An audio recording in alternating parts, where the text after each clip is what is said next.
grosso modo les grandes lignes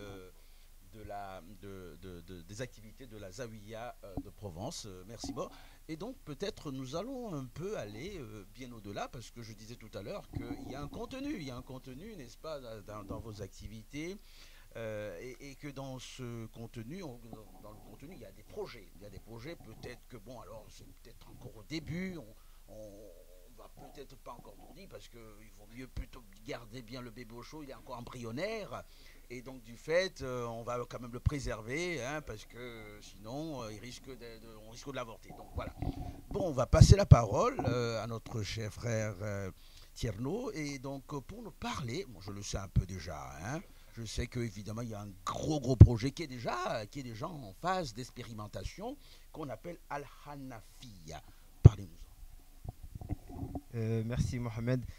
Donc voilà, ce projet Al-Hanafiya, c'est toujours comme l'a dit Moore, issu d'une vision qu'a notre cher Imam Ahmed Degen, donc qui est comme l'a bien expliqué Moore, quelqu'un qui vraiment a une vision, une grande ouverture qui fait vraiment sa spécificité, cette ouverture-là qu'il a, pas seulement par rapport vis-à-vis de la Tijaniya, mais au-delà, dans l'islam, dans sa globalité, essayer de savoir vivre avec ceux qui sont pas Tijani, avec ceux qui sont Tijani, mais de différents là avec ceux qui sont dans l'islam et qui sont peut-être pas inspirés du soufisme.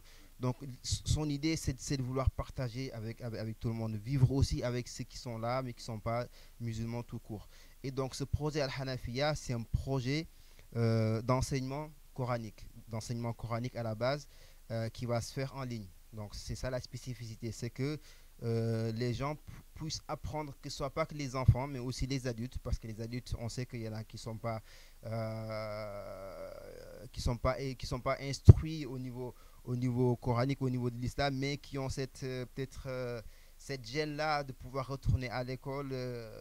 Voilà, ce projet-là va peut-être enlever ce fardeau-là à beaucoup de gens parce qu'en étant chez soi, donc on se connecte via Internet, donc on a créé un portail web qui permet de partager une plateforme et chacun se connecte.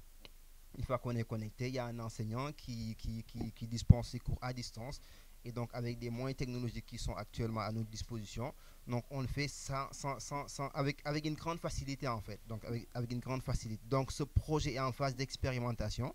On va peut-être y revenir pour détailler l'origine de ce projet. Bon, l'origine, c'est une idée de Cheikh Ahmed qui était en collaboration avec notre frère Matar Nyang, qui est informaticien, donc qui a pu développer ce portail-là, et Tafsir. Ils sont malheureusement tous les deux, ou bien heureusement d'ailleurs, ils sont actuellement au Sénégal, donc auprès des parents, auprès de la famille. Donc on a une pensée à eux par rapport à cette journée-là, parce qu'ils ont pas mal participé, développé ce projet-là, donc qui, comme j'ai dit, est en phase d'expérimentation. Et donc, on va, Inch'Allah, le mois de juin, qui sera la journée du Coran, parce que c'est partie de la journée du Coran que notre cher a initié à Marseille depuis le Ramadan dernier. Donc, le prochain Ramadan, Inch'Allah, sera la journée de lancement officiel de ce projet-là. Donc, on appelle tous les frères qui veulent soit qui veulent s'initier à apprendre bien le Coran, ou qui veulent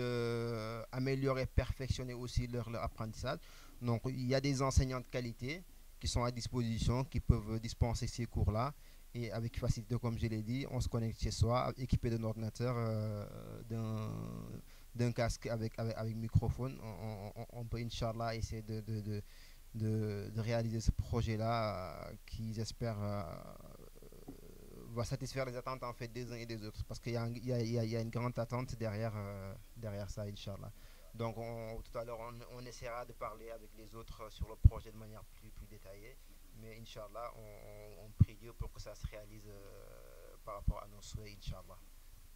Mais vous l'avez bien compris, il y a un mot-clé qui peut résumer, n'est-ce pas, les activités de la Tigania de Provence, c'est l'éducation.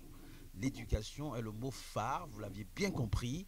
Et donc pour terminer cet entretien en compagnie de nos trois frères, je vais donc laisser la parole au président pour conclure.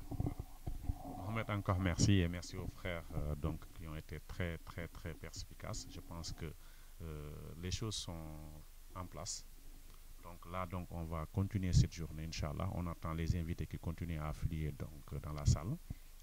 Donc, je voulais juste dire que Sedna Cheikh est international.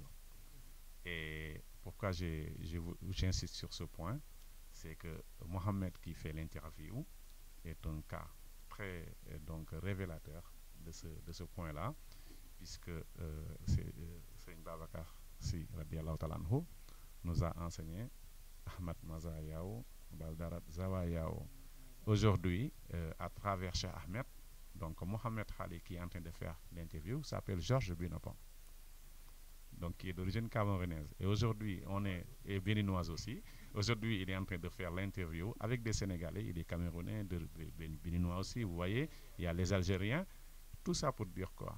Ben voilà, la rahma la rahma d'Allah subhanahu wa ta'ala à travers Sedna Cheikh est sans limite. Donc nos anciens dont je parlais tout à l'heure nous ont enseigné ça. Nous allons donc perpétuer, Inch'Allah, ce travail ici. Et les frères qui sont dans les autres villes sont en train d'en faire autant. Donc nous sommes très satisfaits de cette situation. Et nous rendons grâce à Allah subhanahu wa ta'ala donc, de nous faire membres de cette structure, Zawiya Tidiane de Provence, qui, Inch'Allah, portera le flambeau jusqu'à la nuit des temps, Inch'Allah. C'est ce qu'on souhaite, Inch'Allah. Assalamu alaikum wa rahmatullah. Merci à tous. Voilà, tout a été dit. Nous en profitons pour remercier également notre cher Mamadou, l'animateur radio phare de Radio Galère, je crois, hein, de Marseille. Et donc, comme il a la coutume de le dire, les morts ne sont pas morts, la vie continue.